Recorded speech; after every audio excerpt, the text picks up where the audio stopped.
일본 국가를 상대로 한 손해배상 소송이 몇 건 있었는데요.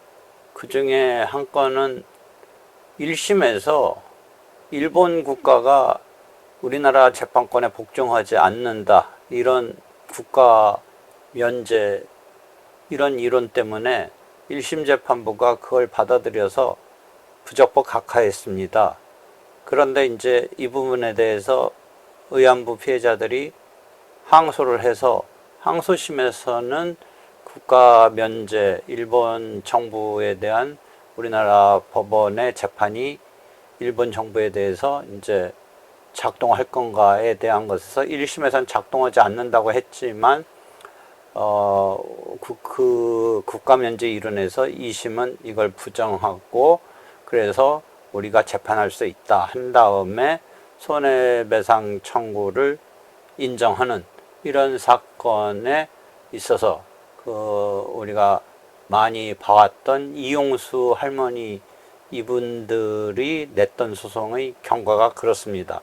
이 2심 이용수 할머니 등의 의안부 피해자의 승소 판결에 대해서 이제 판결문이 송달이 사실은 제대로 안 됐지만 공시송달로 해서 가까스로 송달된 것이고 해서 2주간이 지나버리면서 일본국이 상고를 안 해서 그대로 확정이 되는 이런 상황의 판결이 종전에 있었습니다.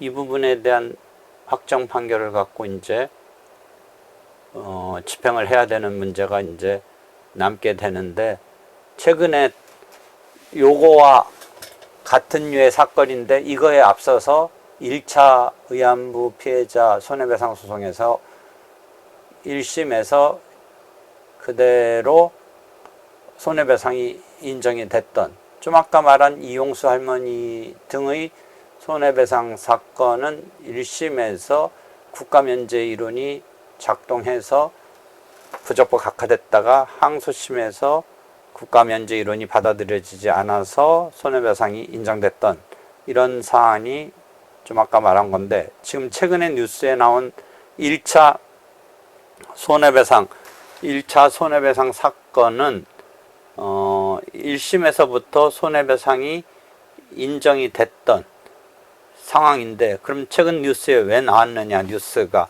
그렇게 해서 확정된 것에 대해서 최근 위안부 피해자 할머니들이 일본 국가를 상대로 배상금 소송을 해서 1억 원인가 인정받고, 그것이 이제 일본이 대응하지 않아서 판결이 그대로 확정됐는데, 확정된 판결을 갖고 이제 실제 집행을 하려고 하다 보니까 재산이 파악이 안 돼서 재산 명시 신청을 했다.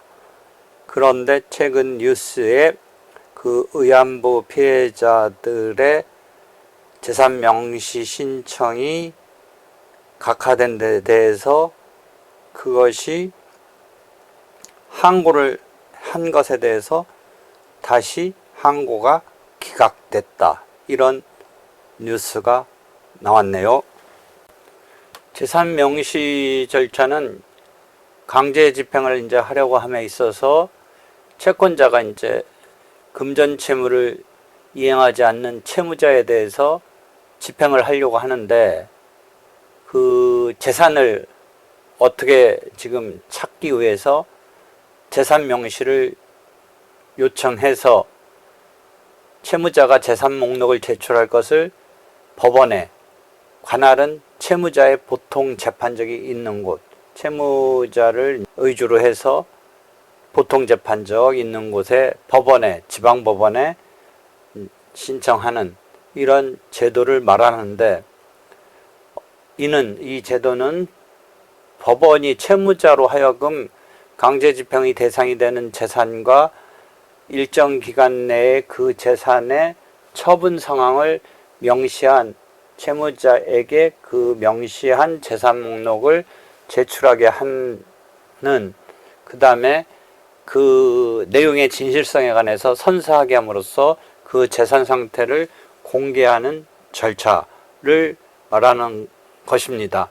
하여튼 재산 명시 신청을 한 다음에 법원이 명시명령을 내리고 그 다음에 명시기일이 지정되면 명시기일이 실시되는데, 그때 명시기일에서 채무자가 이제 나와서 진실함에 대한 선서를 하게 되는데, 이러한 명시 신청을 한 것에 대해서 법원이 재산 명시 명령을 하는 이제 결정 명령을 내려서 그것을 채무자에게 송달을 해서 재산을 갖다 명시하는 재산 목록을 제출해서 그 진실성을 이제 선서에 의해서 담보하면서 이렇게 흐름이 되는 건데, 여기서 하나 중간 과정에 문제가 됐던 게 재산 명시 신청에 따른 요건이 통과돼서 재산 명시하라는 명령 결정이 내려졌는데,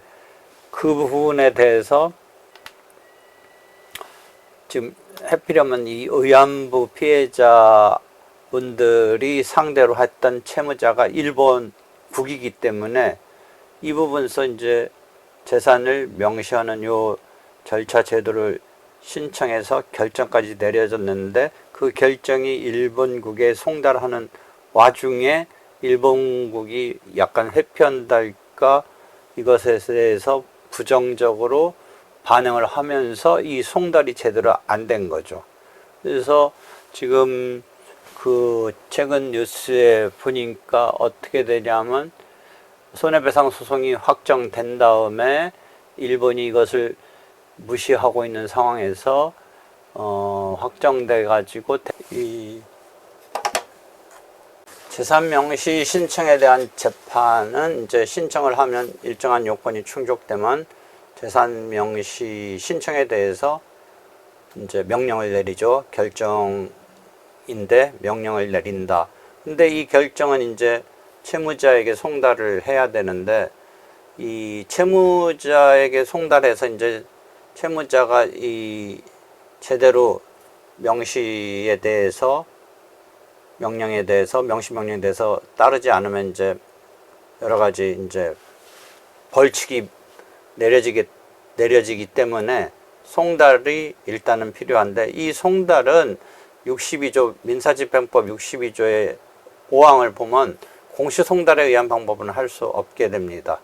그래서 이 송달이 제대로 돼야 되는데 공시송달은 인정되지 않는 건데, 그럼 공시송달이 인정되지 않는 상태에서 송달이 안 됐을 때 그럼 어떻게 되느냐? 주소를 뭐 보정하도록은 하지만 결과적으로 지금 일본 국가가 이것에 대해서 뭔가 피하고 있어서 송달이 안 되고 있습니다.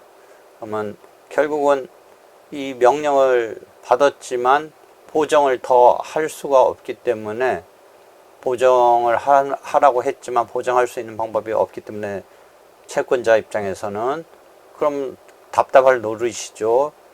그렇지만 하여튼 조문은 민사집행법 62조의 7항을 보면 결국은 재산 명시 명령이 내려졌지만 그 다음 단계에서 송달이 안 되면서 이런 상황이 지금 됐기 때문에 법원은 그 재산 명시 명령 그 결정을 취소하고 재산 명시 신청을 처음에 신청했던 것을 각하를 시키도록 민사집행법 62조 7항에 그렇게 되어 있습니다. 물론 이제 이 경우에 각하된 것에 대해서 채권자는 즉 이 사건에서 의안부 피해자는 즉시 항고를 할 수 있고, 그 즉시 항고에 대해서 지금 항고심에서 이번에 항고심에서 이제 내려진 그 뉴스인 거죠. 이 항고심도 결국은 1심에서 그렇게 한 것이, 즉 재산 명시 결정을 취소하고 그 신청을 각하한 것이 뭐 타당하다라는 입장에서 항고를 기각했다라는 뉴스가 나온 거죠. 그래서 이 피해자들은 그래서 이제 앞으로 뭐 재항고는 할 수 있겠지만 현재 상태에서는 조금 실망스럽게 항고가 기각된 이런 상황입니다. 집행을 함에 있어서 재산명시 신청을 했습니다. 국내에 이제 집행할 만한 재산 이런 것이 어디에 있는지에 대해서 재산명시 신청을 했고, 그 확정된 판결에 따라서 재산명시 신청을 했는데 요건이 돼가지고 재산명시에 대한 신청에 대한 명시하라는 명령, 즉 그러한 결정이 내려졌고, 그러한 결정이 내려져서 이제 이 결정이 송달돼야 되는데, 이때는 재산명시 신청에 대한 결정의 송달은 공시송달의 적용이 없습니다. 그래서 일본국에 송달을 하려는데 이게 여의치가 않죠. 일본이 뭐 거기에 대해서 대응해 주지 않으니까요. 그래서 법원이 이 의안부 피해자들, 즉 채권자분들에게 주소를 보정하라고 했는데 주소 보정할 길이 없죠. 일본이 계속 까탈을 부리니까. 그러니까 이 공시송달로 해서 어떻게 해보지도 못한 채 그 재산명시 신청을 받아줬다가 받아준 것에 대해서 1심에서 이 송달이 안 되니까, 공시송달은 할 수가 없도록 지금 규정이 있어서, 그러니까 할 수 없이 법원은 재산명시 신청에 대한 명령을 내렸던 것을 취소하고, 조문에 그렇게 하도록 되어 있습니다. 취소하고 결국은 받아줘서 더 절차가 진행을 쭉 갔었어야 되는데 더 못 가니까 그 결정을, 재산명시 결정, 명령한 결정을 취소하고 각하를 했습니다. 각하를 했는데 여기에 대해서 이제 이 의안부 피해자분들이 왜 각하하느냐라고 즉시 항고를 했죠. 그 즉시 항고에 대한 항고심의 판단이 요즘 뉴스에 나온 겁니다. 즉 항고심의 입장에서도 1심에서 재산명시 결정을 취소하고 각하한 것이 뭐 조문에 규정에 그런 것 등이 있어서 그렇게 한 것이고, 즉 공시송달할 수도 없었고 주소 보정 같은 게 제대로 되지도 못하는 이런 일본 측의 황당한 대응 때문에 결국은 규정상 재산명시 명령이 내려졌던 그 결정을 어쩔 수 없이 취소하고 다시 이제 그것에 대해서 취소가 됐으니까 신청을 각하하는 이런 판단을 한 것이고, 이것에 대한 즉시 항고에 대해서 항고심에서 항고를 기각한 겁니다. 다만 이 의안부 피해자 분들이 다시 대법원에 재항고를 할 수는 있지만, 요즘 그 뉴스에 나온 거는 항고심에서 1심의 그런 판단이 문제 있는 건 아니고 규정상 그렇게 된 것이다 라고 의안부 피해자들의 그 재산명시 신청을 취소하고 각하했던 것에 대한 즉시 항고에 대해서 항고심이 또 항고를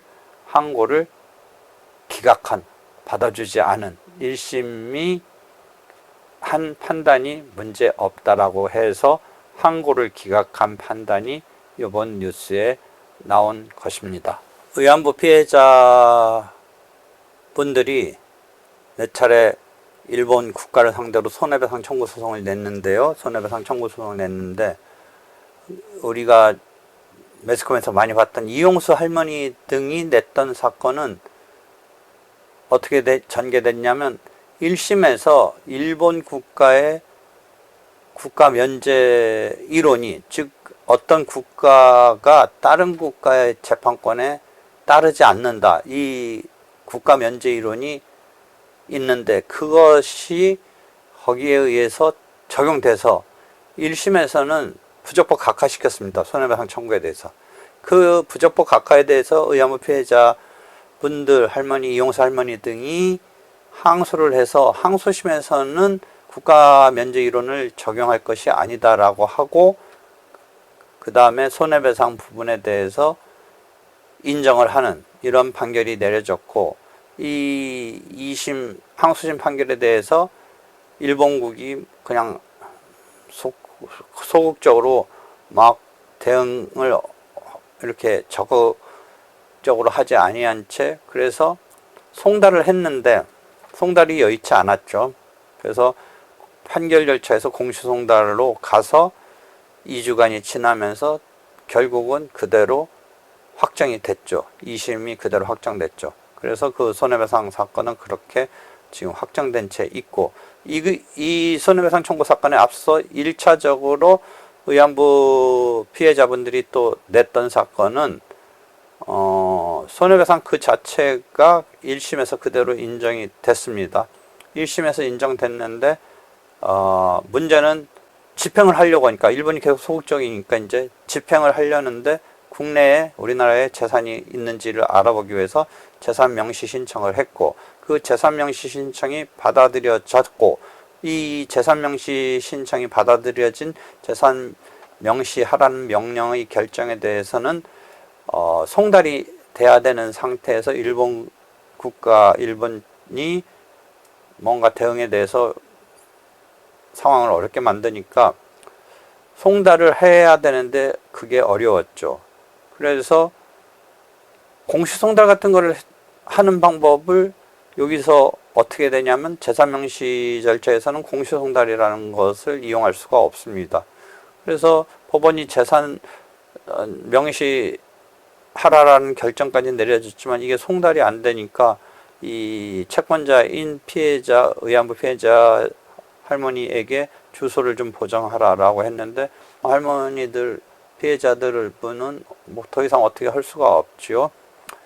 일본 외무부에 그런데 보냈는데, 외무상에 보냈는데 거기서 계속 뭔가 틀어버리니까 이게 송달이 안 되고 공시송달도 안 되고 주소 보정도 못하고, 이렇게 되면 이제 조문상 어떻게 되어 있냐면, 재산 명시하라라는 명령이 나간 그 결정을 취소하고 결국은 받아줄 수 없기 때문에, 재산 명시 신청을 받아줄 수 없기 때문에 그것을 신청에 대해서 각하하도록 이렇게 규정이 있습니다. 그래서 각하가 됐습니다.